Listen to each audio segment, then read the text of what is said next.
예수의 십자가 곁에는 그 어머니와 이모와 글로바의 아내 마리아와 막달라 마리아가 섰는지라. 예수께서 자기의 어머니와 사랑하시는 제자가 곁에 서 있는 것을 보시고 자기 어머니께 말씀하시되 여자여 보소서 아들이니이다 하시고 또 제자에게 이르시되 보라 내 어머니라 하신대 그때부터 그 제자가 자기 집에 모시니라. 아멘. 2000년 전에 우리 주님께서 십자가에 달려서 돌아가실 때 많은 말씀을 남기시지 못하셨습니다.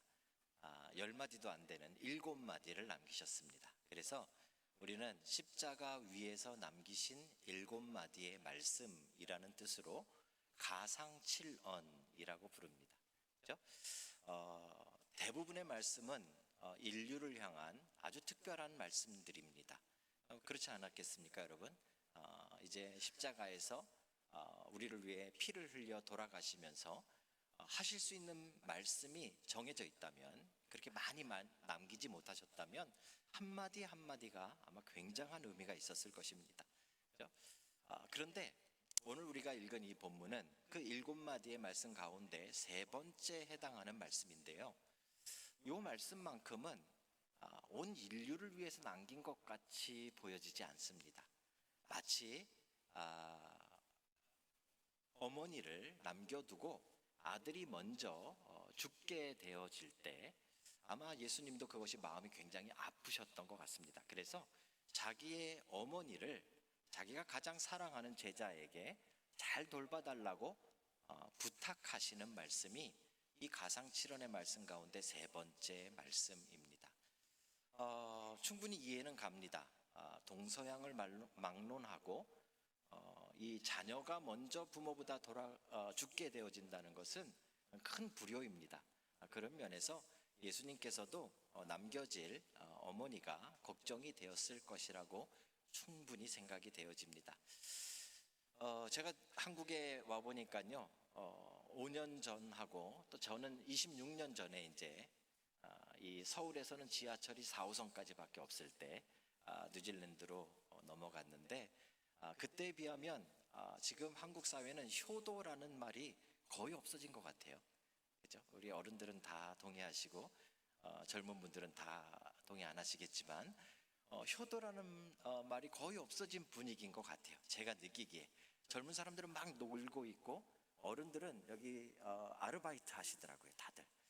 그 모습을 보면서 오늘 예수님께서 아마 이런 세상이 올 걸 알고 효도를 굉장히 강조하시면서 그 중요한 7마디를 남기실 때 세 번째 말씀으로 효에 대한 말씀을 남겼나 보다.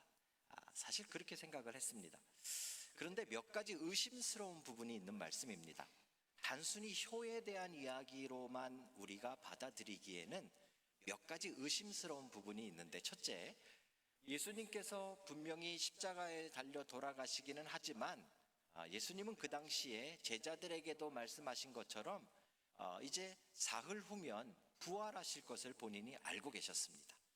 그렇기 때문에 지금 그 순간이 아니더라도, 그 중대한 7마디가 아니더라도 나중에 부활하신 다음에 이 땅에서 40일간 있으시는 동안에도 얼마든지 충분히 우리 어머니 좀 잘 돌봐다오 이렇게 부탁하실 수 있는 기회가 있었습니다.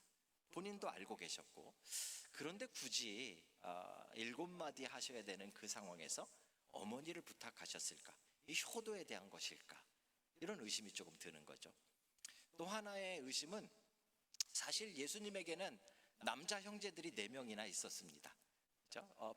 아버지가 다른, 예수님은 성령님에 의해 잉태되셨으니까 육신의 아버지였던 요셉과 마리아 사이에 태어났을 4명의 아들들이 이 마가복음에 그 이름들이 다 기록되어져 있습니다. 그렇다면 효도에 대해서 이야기할 거라면 제자한테 이야기할 것이 아니라, 그죠? 동생들 불러놓고 나중에 부활하신 다음에 말씀하셨어야겠죠. 그런 면에서 볼 때 이게 단순히 효도에 대한 이야기는 아닌 것 같다. 뭔가 조금 더 깊은 의미가 이 안에 들어있지 않을까 하는 생각이 제 안에 들어왔습니다. 분명히 이 안에는 예수님께서 효도도 굉장히 중요하지만 십자가에서 남기셔야 할 만큼 중대한 여러분 모두에게, 모든 그리스도인들에게 정말 중대한 말씀을, 의미를 이 말씀 안에 담아 놓았을 것이라고 생각합니다. 그래서 오늘 여러분과 제가 그 의미를 함께 찾아가고자 합니다. 도대체 예수님은 십자가에서 목숨을 잃어 가시는 그 순간에 우리에게 무엇을 말씀하시고자 했을까? 단순히 효도가 아닌 더 깊고 더 근본적인 인류를 향한 정말 중대한 어떤 말씀을 이 속에 담아 놓으셨을까? 오늘 여러분들이 그 의미를 다 찾아가시는 특별한 주일이 되시길 주의 이름으로 축복합니다. 먼저 25절을 제가 다시 읽어드리겠습니다. 예수의 십자가 곁에는 그 어머니와 이모와 글로바의 아내 마리아와 막달라 마리아가 섰는지라. 지금 이 요한복음인데요, 요한은 이 성경을 기록할 때 이 장면에 있어서 예수님의 마지막 십자가의 모습이 굉장히 외롭고 고독스럽다라는 것을 지금 표현하고 있는 것 같습니다. 예수님에게는 사실 5천 명을 넘게 먹이시는 기적을 행했기 때문에 예수님 따라다녔던 사람들이 수천 명이었습니다. 그런데 오늘 십자가 앞에는 그 수천 명이 아무도 남지 않았습니다. 예수님에게는 특별히 70인의 제자가 있었습니다. 또 50명의 제자가 있었습니다. 심지어 12명의 제자들이 있었습니다. 그런데 오늘 요한을 빼놓고는 다른 제자들의 이름이 하나도 기록되어 있지 않습니다. 다 도망간 겁니다. 여인들, 그것도 엄마, 이모, 그리고 2명의 다른 여인들, 예수님으로부터 크게 은혜 받았던 2사람 말고는 다 도망가고 지금 외롭게 홀로 십자가에 달려있는 모습을 요한이 그리고 있다라는 것이죠. 예수님이 가신 길은 어쩌면 외로운 길이고요, 쓸쓸한 길이고, 여러분과 제가 가야 하는 이 신앙의 길도 한편으로는 외롭고 쓸쓸한 길입니다. 제가 이렇게 막 다짜고짜 이 설교를 시작하니까 여러분들의 표정이 쟨 누군가 하는 그런 표정으로 이렇게 쳐다보시는데, 아마 몇 분들이 저를 보시면서 이렇게 약간 이렇게 미소를 지으시는 분들이 계신 것 같아요. 본 것 같다. 예, 맞으십니다. 본 것 같습니다. 제가 이 남교회에서는 지금 3번째 남교회 방문 하고 있고요. 물론 제가 있는 뉴질랜드에는 대부분 이민교회들이 건물이 없습니다. 그래서 저희들은 대부분 오후 예배를 드립니다. 오전은 이제 현지인들이 드리고 오후에 이제 저희들이 그 건물에 들어가서 예배를 드리는데, 그래서 제가 나름대로 오후 담당 목사입니다. 오후를 아주 스페셜하게 오후 예배를 잘하죠. 그래서 목사님이 지난번에 2번 부르실 때도 오후에 예배만 부르셨습니다. 그래서 오후에 세미나를 2번 했죠. 그래서 아마 오늘 이렇게 오전 예배에는 저희 처음 뵈니까 본 것 같기도 하고 또 안 본 것 같기도 하고, 아마 그렇게 생각이 되실 수도 있습니다. 분명히 뵙고요. 그때 나오셨다면 2번이나 더 왔었으니까. 그리고 저는 굉장히 이 고향 같은 마음으로 왔다라는 것을 말씀드리고 싶습니다. 저희 아버님 고향이 경주 안강입니다. 그래서 여기 좀 가까우니까 그래도 여기도 고향이지 않을까, 그런 마음으로 왔으니까 째려보지 마시고 이렇게 조금 편안한 마음으로 봐주시면 너무 감사할 것 같다라는 생각이 듭니다. 저는 뉴질랜드에 96년도에 26살 때 이민을 갔습니다. 그래서 뉴질랜드에 26세 가서 거기서 신학을 하고, 많은 분들이 제가 이게 생긴 게 이게 고신대학을 나왔을 것이다라고 추측을 하시는데, 고신대를 나오진 않았습니다. 중앙대를 나오고 뉴질랜드에 있는 신학교를 졸업하고, 대신에 97년부터 이 고신 해외 교단 가운데 그 대양주 고신이 있습니다. 대양주 고신에서 목사 후보생으로 훈련받고 거기서 이렇게 계속 목회자로 훈련을 받았습니다. 그래서 2007년도에 2007년도인가요? 6년도인가요? 저도 가물가물합니다. 그때 첫 번째 교회를 개척해서 이제 10년 동안 첫 번째 목회를 했습니다. 그때 나이가 36인가 아마 그랬던 것 같아요. 그런데 저랑 같이 23분이 어떤 교회에서 큰 상처를 받고 나오신 분들이었는데, 그분들을 만나서 교회를 개척하게 됐는데요. 그 23분들이 연세가 조금 많으신 분들이었어요. 하루는 예배를 마쳤는데 막 다 커피 마시고 놀고 계시는데 이 나이 드신 남자 집사님 한 분이 막 의자를 놓고 세팅하고 계신 거예요. 그래서 제가 가서 아유 집사님 이거 제가 할게요. 그분이 1950년생입니다. 그래서 집사님 나이도 많으신데 제가 할게요. 그랬더니 그분이 하시는 말씀이 목사님 제가 여기서 막내예요. 그러시더라고요. 그때 같이 하신 분들이 그러니까 대충 몇 살인지 아시겠죠, 그죠?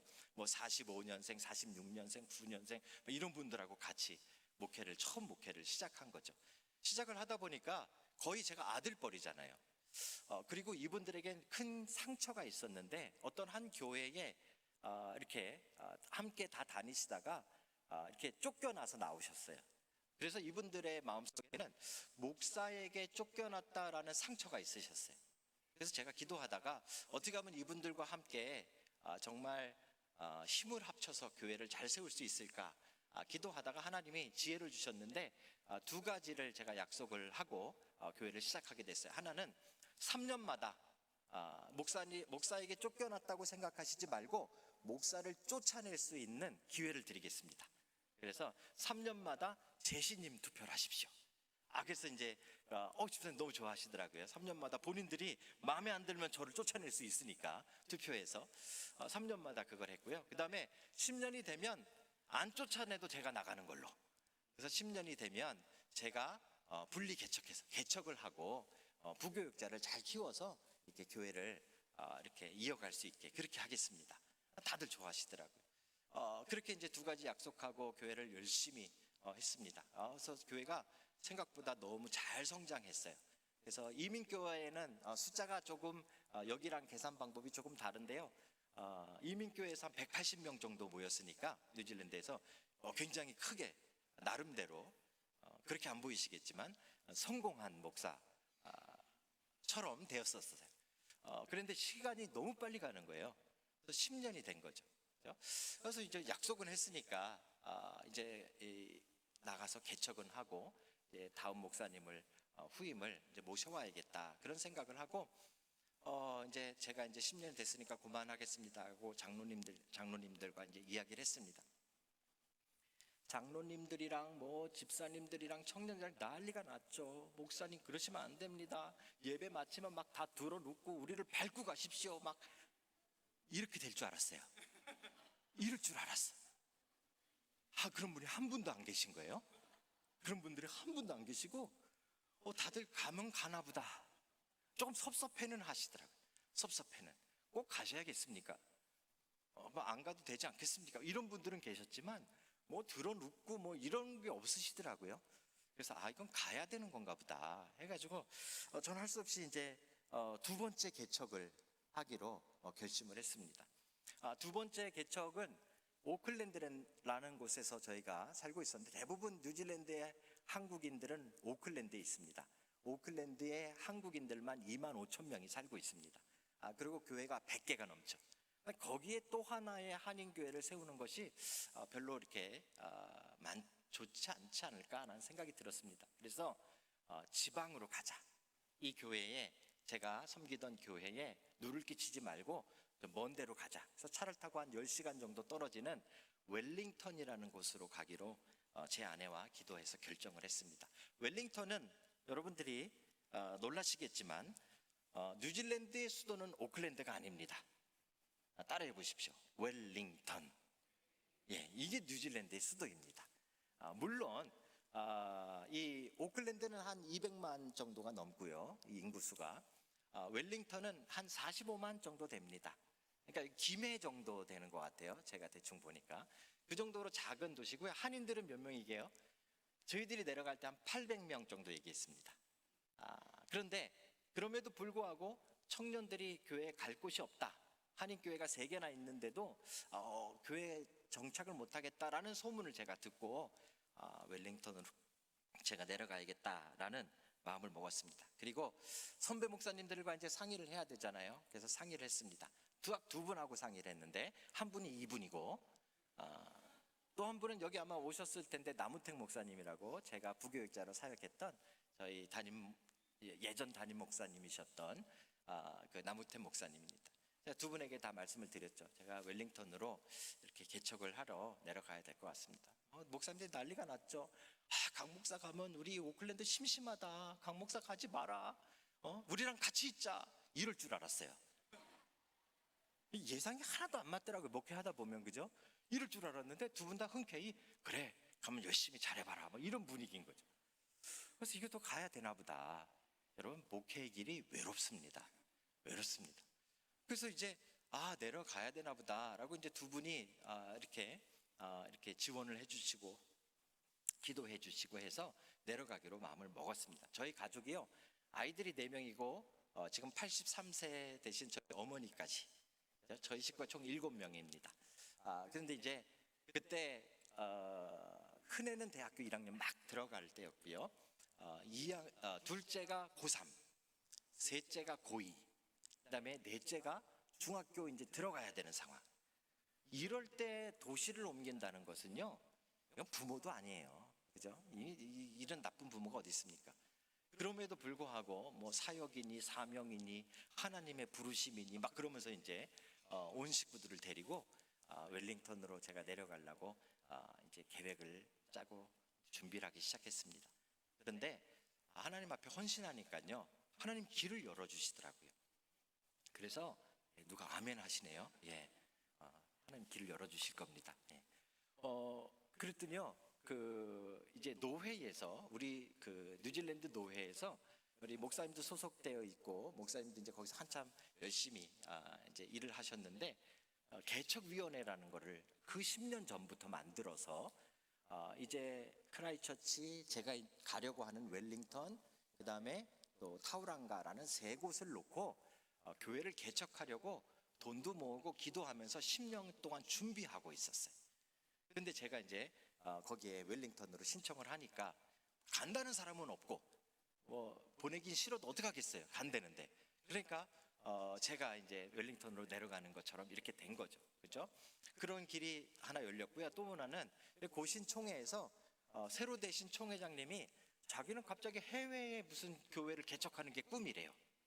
그러더니 호주에 한 곳, 그 다음에 제가 가려고 하는 웰링턴 해가지고 2곳을 고신총회에서 좀 지원하겠다, 이렇게 된 거죠. 여러분, 다 된 거 아니에요? 뭐 총회에서, 이 본국 총회에서도 지원하고 우리 노회에서도 지원하고, 그죠? 그리고 제가 있던 그 부교역자로 있었던 그 한우리 교회에서 장로님들이 그래도 저를 조금 귀엽게 봐주셔서 강 목사가 간다 그러면 우리가 한 달에 1,500불씩 이렇게 지원하겠다. 그러니까 뭐 그 교회에서도 지원하고 다 된 거죠. 뭐 이제 제가 볼 때는 이제 저희들이 계획대로 내려가기만 하면 되는 그런 상황이었습니다. 노회가 열렸어요. 노회가 열려서 저를 웰링턴으로 파송하는 것을 결정하기로 했습니다. 그리고 이제 앞에서 회의가 시작됐습니다. 이제 제가 먼저 이제 저 안으로 들어올 때 막 목사님들이 막 앞서고 인사하잖아요. 야, 강 목사 너무 큰 결정했다. 정말 가족들을 다 데리고 거길 간다는 건 정말 용감하다. 우리가 기도할게, 우리가 후원할게, 이럴 줄 알았어요. 이것도 안 맞아요. 이것도 안 맞아. 이것도 안 맞아. 노회가 시작됐는데요, 난리가 났어요. 목사님들이 손을 들고 반대를 하는 거예요. 반대를. 내려가면 3년 동안 그 지원할 텐데 그거를 어떻게 노회가 우리가 지원할 거냐, 거기에 교회를 세우는 게 맞냐, 그렇죠? 특별히 또 뭐 저렇게 흐물흐물한 애가 내려가 가지고 잘하겠냐, 뭐 이런 분위기인 거죠, 그죠? 근데 그 가운데는 저랑 같이, 저보다 나이가 조금 많지만 저랑 같이 신학교 다니면서 뭐 같이 뭐 부산에 뭐 그런 거 있잖아요. 뭐 내가 사우나도 가고 뭐 저 밥도 먹고 뭐 그랬던 동료 이 목사님인데 갑자기 일어나더니 반대라는 거예요. 제가 막 뒤에 앉았는데 상처를 받기 시작하는 거예요. 이 내려가서 개척하겠다는데 여기 교회가 100개나 있고 또 없는 데 가서 하겠다는데 이게 그렇게 잘못된 일인가? 이게 그렇게 걱정할 일인가? 그런데요, 사회를 보던 그 사회자 그 목사님이 이렇게 얘기하시는 거예요. 한 달에 3,000불 많으니까 깎읍시다. 그러면 1,500불로 합시다.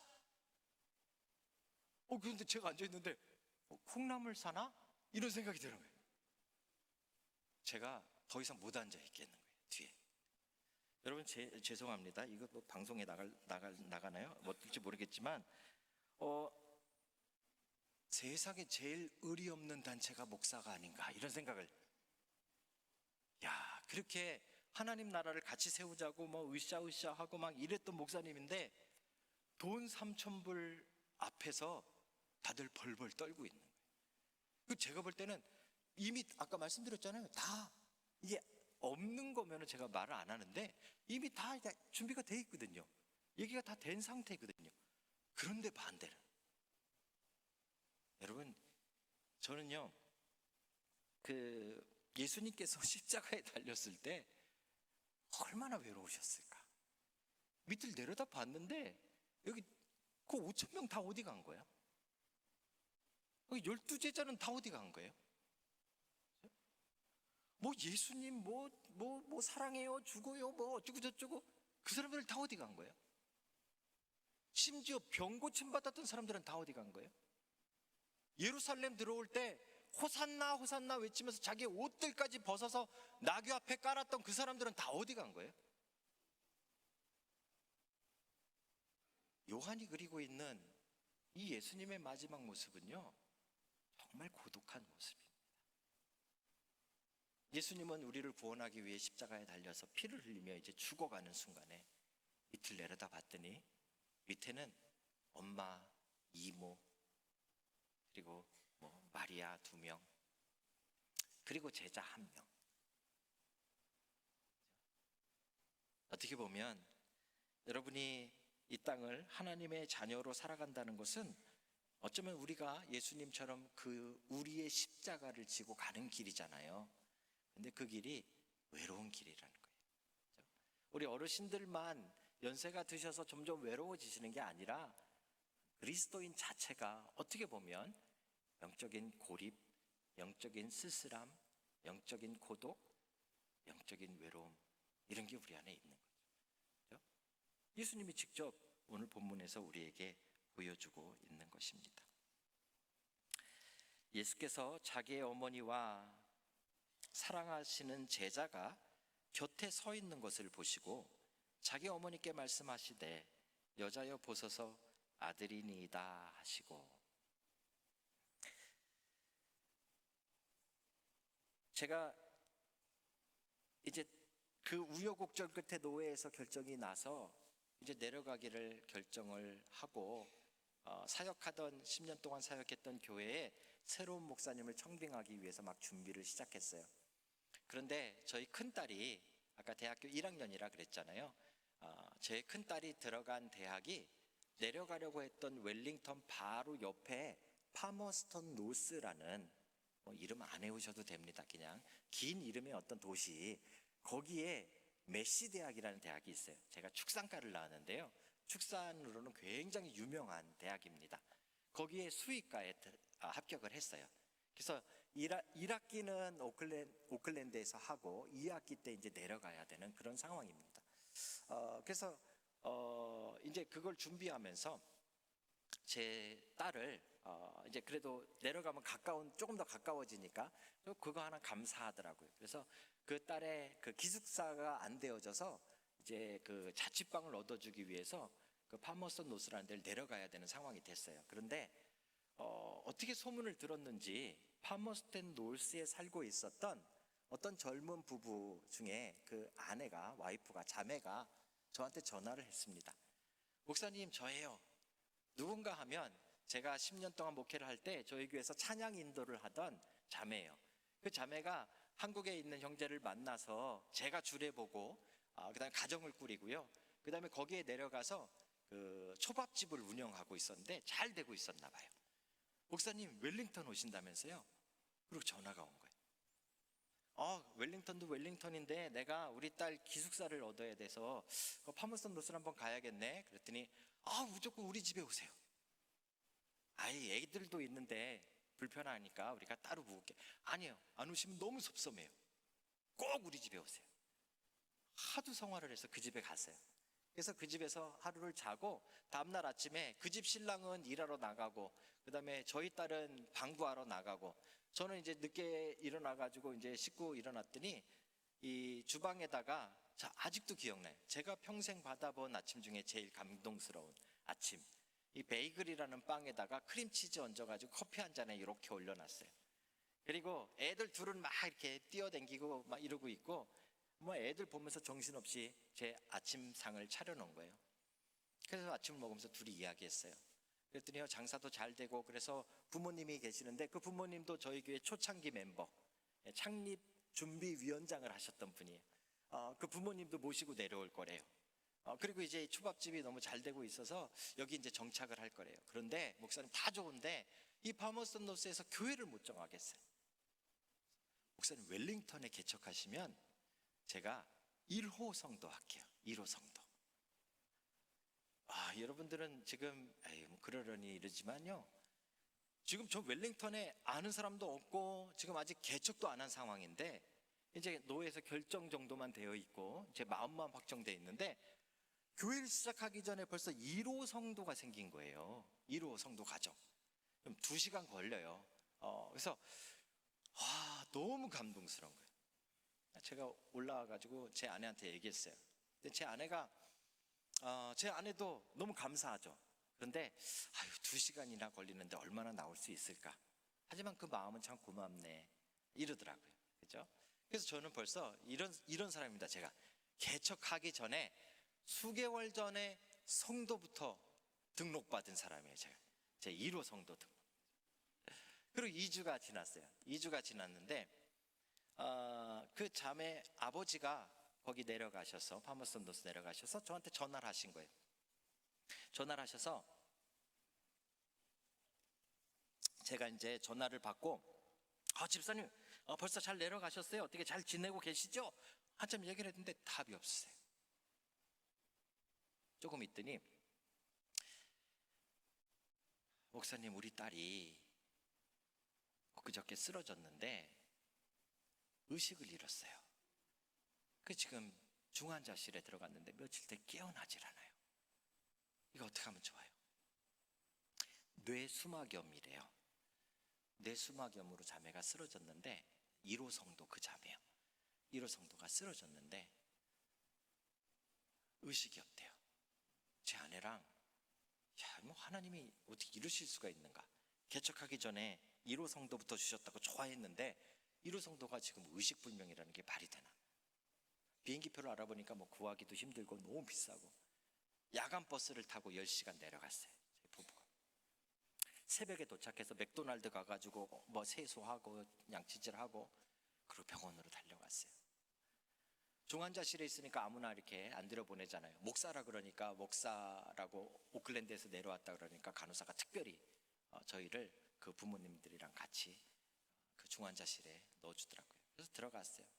온몸에 막 기계를 다 달고 잠자는 것처럼 그냥 가만히 있더라고요. 이 자매를 붙잡고 이제 기도를 해야 되는데, 그 어머니가 제가 기도하려고 손을 이렇게 잡으려고 하는데 그 자매를 자꾸 이렇게 쓰다듬으면서 이렇게 말씀하시는 거예요. 자매 이름이 윤경인데요.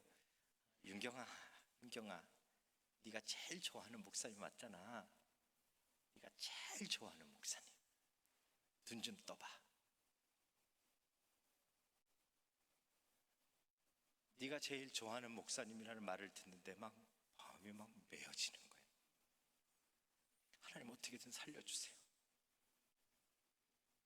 하나님 어떻게든 살려주세요. 자매 손을 붙잡고 제 아내와 제가 눈물을 흘리면서 기도를 했어요. 근데 하나님께서는 그 자매를 데려가셨어요.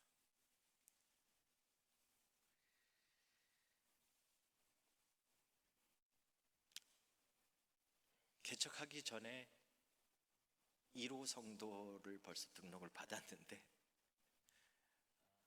개척 예배를 드리기도 전에 1호 성도가 소천한 겁니다.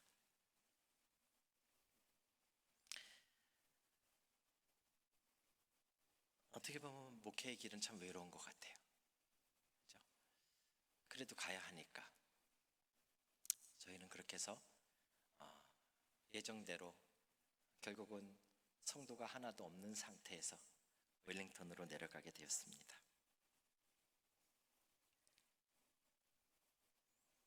또 그 제자에게 이르시되 보라 네 어머니라 하신대 그때부터 그 제자가 자기 집에 모시니라.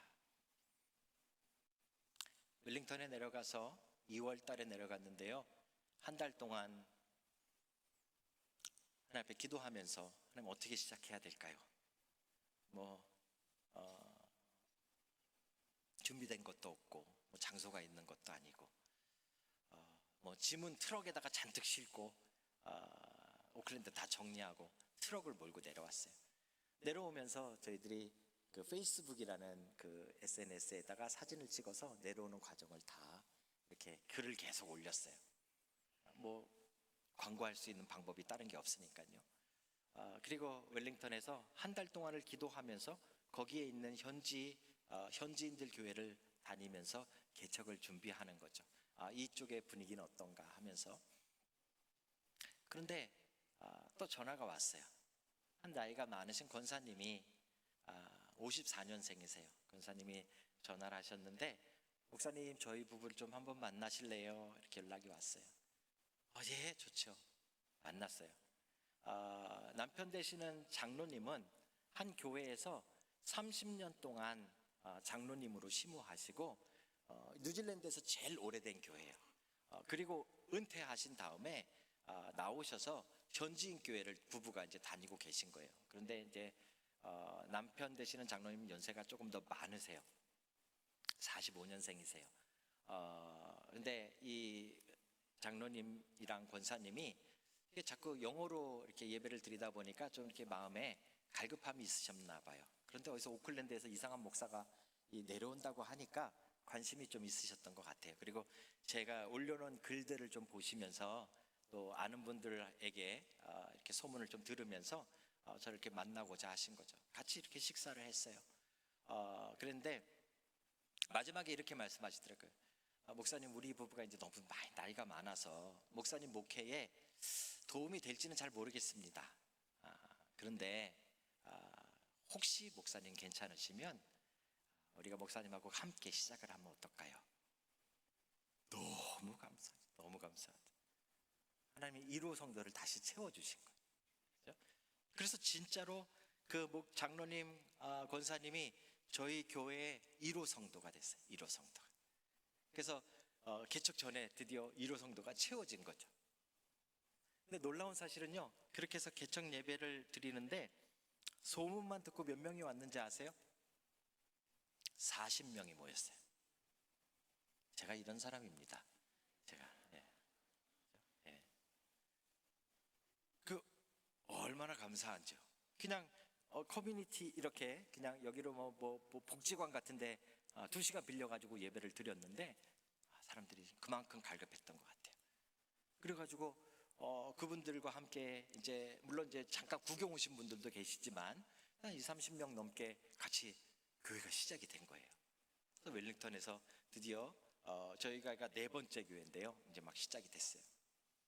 그래서 막 목회를 하기 시작했습니다. 이 권사님 장로님이 이분들이요 친국이에요. 친국. 아마 이 방송 나중에 보실지 모르겠지만 제 친국이세요. 장로님은 여러분 세부엉이라고 아세요? 옛날 어른들은 아실 텐데 이 그룹이었는데 세시봉보다 전에 있었던 유명한 이 남자 그룹입니다. 거기 가수셨어요. 그래서 이분 색스폰도 부시고 키보드도 치시고 지금 45년생이시니까 이제 뭐 70 한참 넘으셨잖아요, 그죠? 근데 아직도 저희 교회에서 이 올겐으로 반주해 주세요. 그리고 권사님은 교회가 개척된 그 날부터 주일학교 간식을 한 주도 빼먹지 않고 한 번도 부탁드린 적이 없는데 본인이 그렇게 해오시는 거예요. 이번 주엔 아이들이 이거, 다음 주엔 아이들이 이거. 얼마나 힘이 되는지 몰라요. 연세가 많아서 뭐 도움이 될까 뭐 이러셨는데 저한테 완전 최고의 서포터를 얻은 거죠. 그죠? 그 두 분이 이렇게 막 든든하게 받쳐주니까 뭐 교회가 될 것 같은 거예요. 교회가 지금 출석 인원이 한 120명 정도. 그러니까 막 지금 6년 됐거든요.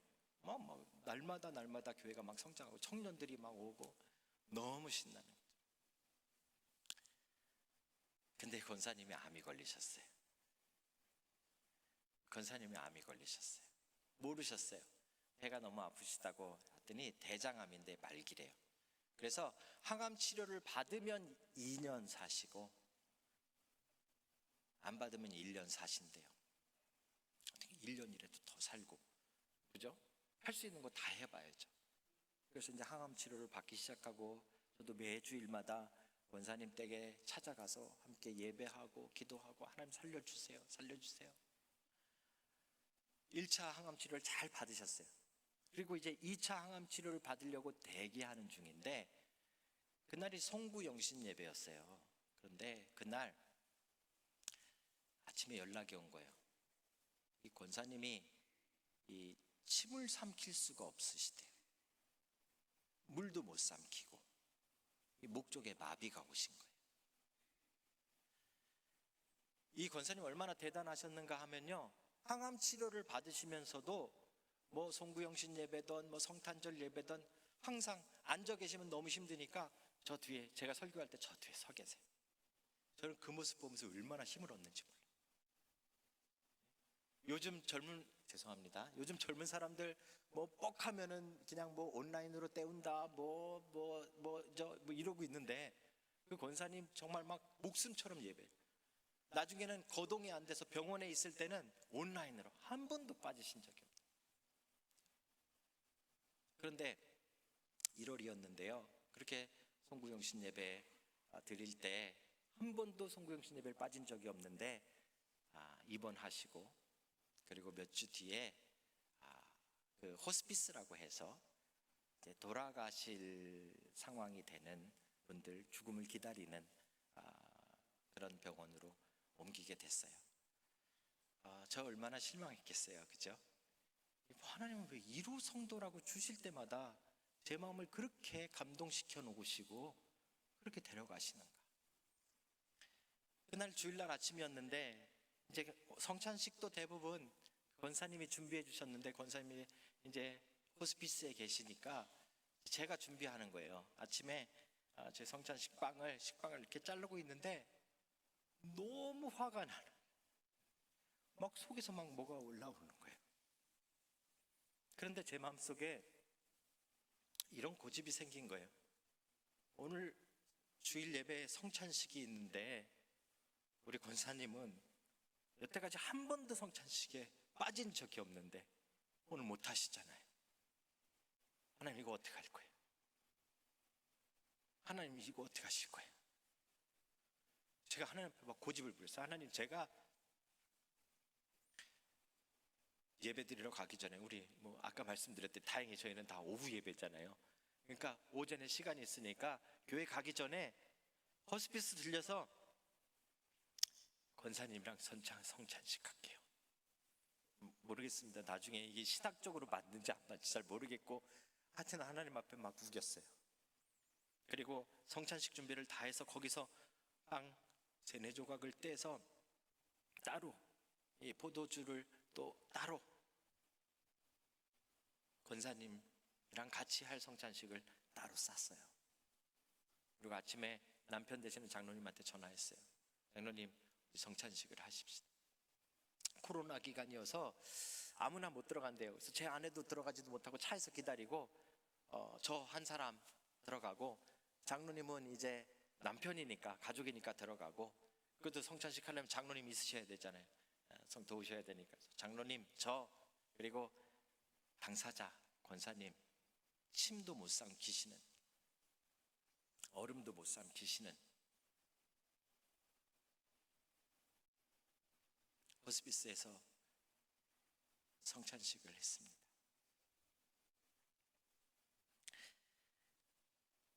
그때 불렀던 찬송이 144장이에요. 예수 나를 위하여 십자가를 질 때 세상 죄를 지시고 고초당하셨네.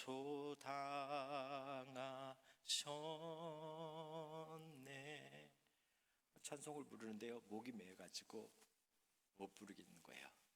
제가 멈추면 장로님이 힘내서 부르고, 장로님이 울면서 멈추면 그다음 제가 부르고, 셋이 같이 불러야 되는데 한 분은 뭐 목소리도 거의 안 나오는 상황이고, 둘이 번갈아 가면서 막 그러면서 이 찬양을 예수님 예수님 나의 죄 위하여 보배 피를 흘리니 죄인 받으소서.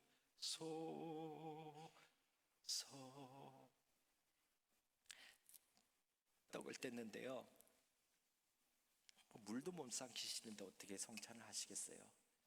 그래서 제가 권사님 입에 대시고 장로님이 대신 드시면 돼요.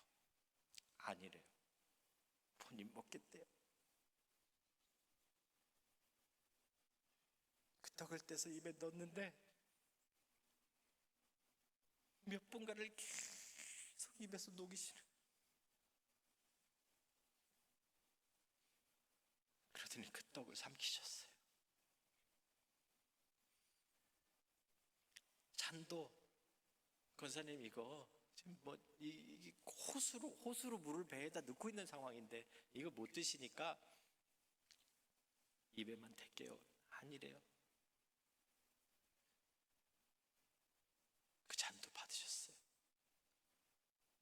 저는 평생 아마 목회하면서 그 성찬식은 잊지 못할 거예요. 권사님이 임종 예배는 본인이 정신이 있을 때 드리셔야 된대요.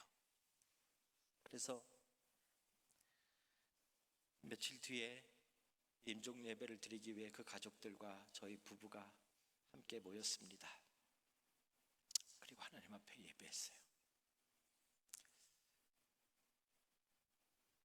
거기에는 그냥 하나님 나라에 대한 소망만 있지, 하나님 품에 대한 소망만 있지, 그냥 평안하게 잘 가시는 그런 마음만 있는 거죠. 그리고 예배를 마치고 권사님이 한 사람씩 부르셨어요. 저를 부르셨어요. 제가 권사님한테 말씀드렸어요. 권사님, 우리 권사님 대주셔서 너무 감사합니다.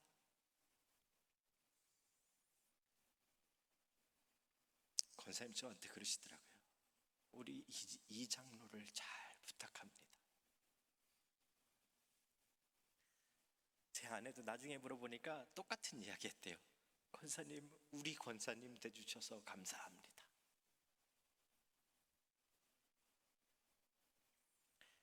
그렇게 해서 진짜 1호 성도를 하나님 품으로 보내드렸어요. 나중에 깨달았어요. 저는 그냥 의뢰하는 말인 줄 알았어요. 목사님, 우리 이 장로를 잘 부탁합니다. 이게 무슨 말인지 잘 몰랐던 거예요. 저한테 그렇게 큰 영적 지혜가 없었던 거예요.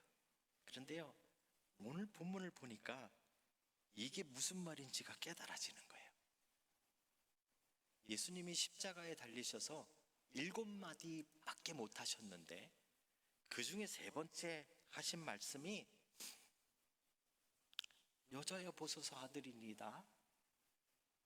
그 아들아 보라 내 어머니라. 이 사실 사촌이에요. 사촌. 그런데 갑자기 거기서 마치 요한은 자기 친엄마가 옆에 예수님의 이모가 계신데, 요한의 친엄마가 계신데도 불구하고 친엄마 말고 지금 예수님의 어머니와 지금 요한을 한 가족으로 묶어주고 있는 거예요. 성경은 예수님의 형제가 4명이나 있었음에도 불구하고 그 형제들이 무슨 문제가 있어서 그런 게 아니에요. 그분들이 다 초대교회의 아주 엄청난 일들을 하신 분들이에요. 그럼에도 불구하고 이 어머니를 누가 모셨는가 하면 이 제자 요한이 모셨어요. 왜 그랬을까요? 이게 예수님이 만들어주신 교회예요. 여러분, 제가 두 번째 개척해서 이제 10년, 6년, 이제 16년 담임 목회를 하고 있는데요. 몰랐던 거예요. 그렇게 목회를 하면서도 목회가 뭔지를 몰랐던 거예요. 뭘 해야 되는지 몰랐던 거예요. 그냥 제가 설교하고 사람들 많이 모이면 이게 다 교회인가 보다 착각했던 거예요.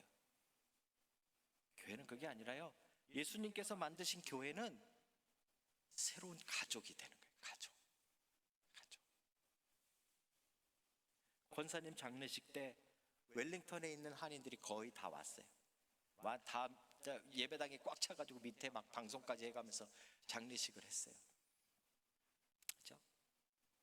그렇게 그 권사님의 마지막 모습을 그렇게 저희들이 막 보내드리면서 그 권사님 그 장례식을 하는 모습을 보고 끝나고 누군가 저한테 그러시더라고요.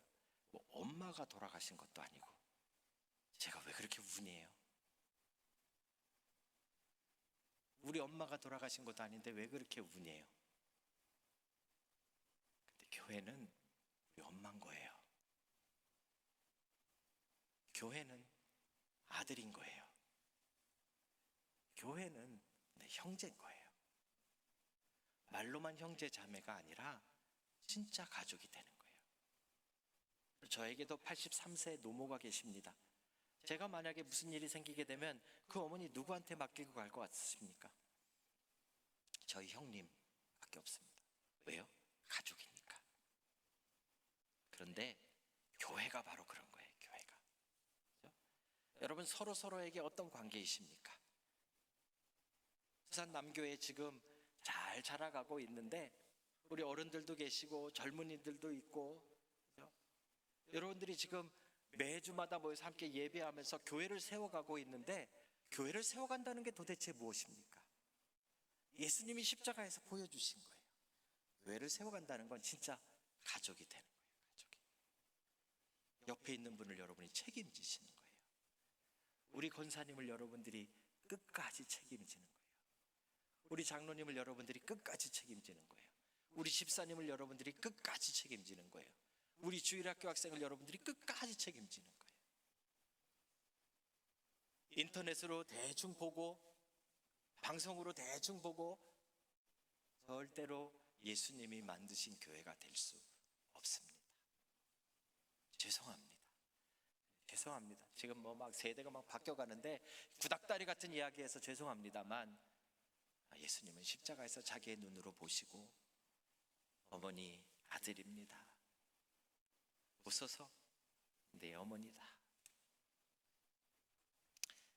사랑하는 성도 여러분, 제가 여러분들에게 드릴 수 있는 말씀은 오늘 이것 한 가지입니다.